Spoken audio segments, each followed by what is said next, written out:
Guarantee guarantee guarantee. ಇದು guarantee news, ಸುದ್ದಿ ಖಚಿತ, ನ್ಯಾಯ ನಿಶ್ಚಿತ. ನಮಸ್ಕಾರ ವೀಕ್ಷಕರೇ, ನಾನು ಅಖಿಲೇಶ್ ದಬ್ಬೆಕಟ್ಟೆ.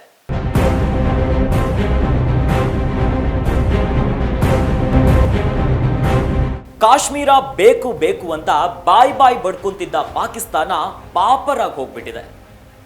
ನಮ್ಮ ಹತ್ರ ನ್ಯೂಕ್ಲಿಯರ್ ಬಾಂಬ್ ಇದೆ, ನಾವು ಸುಮ್ಮನೆ ಇರಲ್ಲ ಅಂತಿದ್ದ ಪಾಕಿಸ್ತಾನ ಇವತ್ತು ಅಕ್ಷರಶಃ ಹಾಫ್ ರೇಟ್ ಚೀಪ್ ರೇಟ್ ಅಂತ ದೇಶನೇ ಮಾರಕ್ ಹೊರಟಿದ್ದಾರೆ. ಹಾಗಾದ್ರೆ ಪಾಕಿಸ್ತಾನದಲ್ಲಿ ಏನಾಗ್ತಿದೆ? ಇತ್ತೀಚೆಗಷ್ಟೇ ನಾವು ಕೇಳ್ಪಟ್ಟಿದ್ವಿ, ಪಾಕ್ ಆಕ್ರಮಿತ ಕಾಶ್ಮೀರ ಅದು ನಮ್ಮ ಭಾರತದ್ದೇ, ಆದ್ರೆ ಸದ್ಯಕ್ಕೆ ಪಾಕಿಸ್ತಾನದ ಕೈವಶದಲ್ಲಿದೆ. ಅಲ್ಲೂ ಕೂಡ ನಾವು ಪಾಕಿಸ್ತಾನದ ಆಡಳಿತದಲ್ಲಿ ಇರಲ್ಲ, ಭಾರತಕ್ಕೆ ಬಂದ್ಬಿಡ್ತೀವಿ, ನಮ್ಮನ್ನ ಭಾರತಕ್ಕೆ ಕರ್ಕೊಳ್ಳಿ ಅಂತ ಅಲ್ಲಿನ ಜನ ಬಾಯ್ ಬಡ್ಕೊಂತ ಪಾಕಿಸ್ತಾನದ ಮಿಲಿಟರಿ ಮತ್ತೆ ಅಲ್ಲಿನ ಪೊಲೀಸರ ವಿರುದ್ಧ ದಂಗೆಯನ್ನೇ ಎದ್ದಿದ್ರು.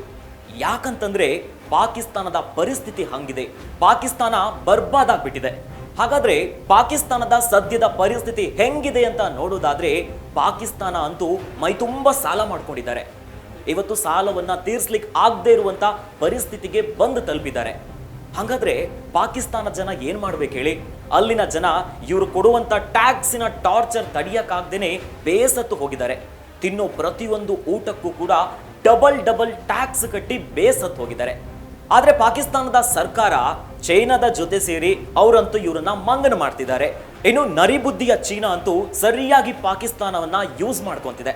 ಇನ್ನು ಈ ಪಾಕಿಸ್ತಾನಕ್ಕೆ ಅದು ಎಂಥ ಮಂಗನ ಬುದ್ಧಿನೋ ಗೊತ್ತಿಲ್ಲ. ಯಾಕಂತಂದ್ರೆ ಒಮ್ಮೆ ಮಾಲ್ಡೀವ್ಸ್ ಅನ್ನ ನೋಡಿದ್ರೇನೆ ಪಾಕಿಸ್ತಾನಕ್ಕೆ ಬುದ್ಧಿ ಬರಬೇಕು.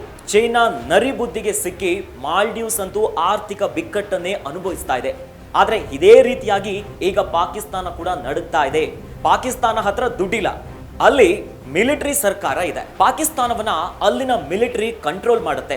ಆದ್ರೆ ಇತ್ತೀಚಿನ ಬೆಳವಣಿಗೆ ಹೆಂಗಿದೆ ಅಂತಂದ್ರೆ, ಪಾಕಿಸ್ತಾನದ ಮಿಲಿಟರಿಗೂ ಅಲ್ಲಿನ ಜನ ಕೇರೆ ಅಂತಿಲ್ಲ, ರಸ್ತೆಗಿಳಿದು ಬೀದಿಯಲ್ಲಿ ಅವರ ವಿರುದ್ಧನೇ ದಂಗೆ ಏಳುತ್ತಿದ್ದಾರೆ. ಇಷ್ಟೆಲ್ಲ ನೋಡಿದ ಮೇಲೆ ಪಾಕಿಸ್ತಾನಕ್ಕೆ ಬೇರೆ ದಾರಿನೇ ಇಲ್ಲ. ಹಾಗಾಗಿ ಪಾಕಿಸ್ತಾನ ಅಲ್ಲಿನ ಸರ್ಕಾರಿ ಸಂಸ್ಥೆಗಳನ್ನ ಖಾಸಗೀಕರಣ ಮಾಡಲಿಕ್ಕೆ ಮುಂದಾಗ್ತಿದ್ದಾರೆ. ಮಾಡೋಕೆ ಬೇರೆ ಕೆಲಸನೇ ಇಲ್ಲ. ಯಾಕಂತಂದ್ರೆ ಅಂತಹ ಪರಿಸ್ಥಿತಿಗೆ ಪಾಕಿಸ್ತಾನ ಸಿಕ್ಕಾಕೊಂಡಿದೆ. ಇಷ್ಟೆಲ್ಲ ಬೆಳವಣಿಗೆಗಳನ್ನ ನೋಡ್ತಾ ಇದ್ರೆ ಭಾರತವನ್ನ ಎದುರು ಹಾಕೊಂಡ್ರೆ ಯಾವ ದೇಶಕ್ಕೂ ಉಳಿಗಾಲ ಇಲ್ಲ ಅನ್ಸುತ್ತೆ. ಯಾಕಂತಂದ್ರೆ ನೀವೇ ನೋಡಿ, ಸದ್ಯದ ಪರಿಸ್ಥಿತಿ ಹೆಂಗಿದೆ ಅಂತಂದ್ರೆ, ನಾವು ಪಾಕಿಸ್ತಾನದ ವಿರುದ್ಧ ಯುದ್ಧ ಮಾಡಿ ಪಿಒಕೆಯನ್ನ ಕೈವಶ ಮಾಡ್ಕೋಬೇಕನ್ನೋ ಹಾಗಿಲ್ಲ.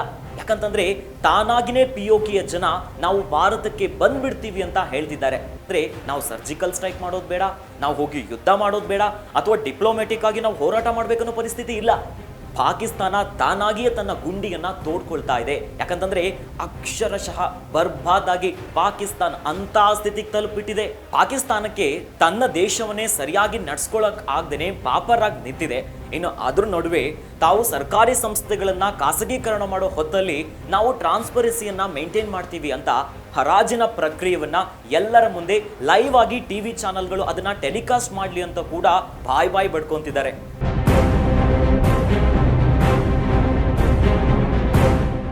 ಸದ್ಯದ ಪಾಕಿಸ್ತಾನದ ಪರಿಸ್ಥಿತಿಗಳನ್ನ ನೋಡ್ತಾ ಇದ್ರೆ ಭಾರತ ಯುದ್ಧ ಮಾಡೋದು ಬೇಡ, ಸರ್ಜಿಕಲ್ ಸ್ಟ್ರೈಕ್ ಅಂತೂ ದೂರದ ಮಾತು. ಹೀಗಾಗಿ ಸದ್ಯದಲ್ಲೇ ಪಾಕ್ ಆಕ್ರಮಿತ ಕಾಶ್ಮೀರ ಭಾರತಕ್ಕೆ ಬರೋ ಸಾಧ್ಯತೆಗಳು ಕಂಡು ಬರ್ತಾ ಇದೆ. ಇನ್ನಷ್ಟು ವಿಡಿಯೋಸ್ ಹಾಗೂ ಸುದ್ದಿಗಳಿಗಾಗಿ ನೋಡ್ತಾ ಇರಿ ಗ್ಯಾರಂಟಿ ನ್ಯೂಸ್. ಗ್ಯಾರಂಟಿ ನ್ಯೂಸ್, ಸುದ್ದಿ ಖಚಿತ, ನ್ಯಾಯ ನಿಶ್ಚಿತ.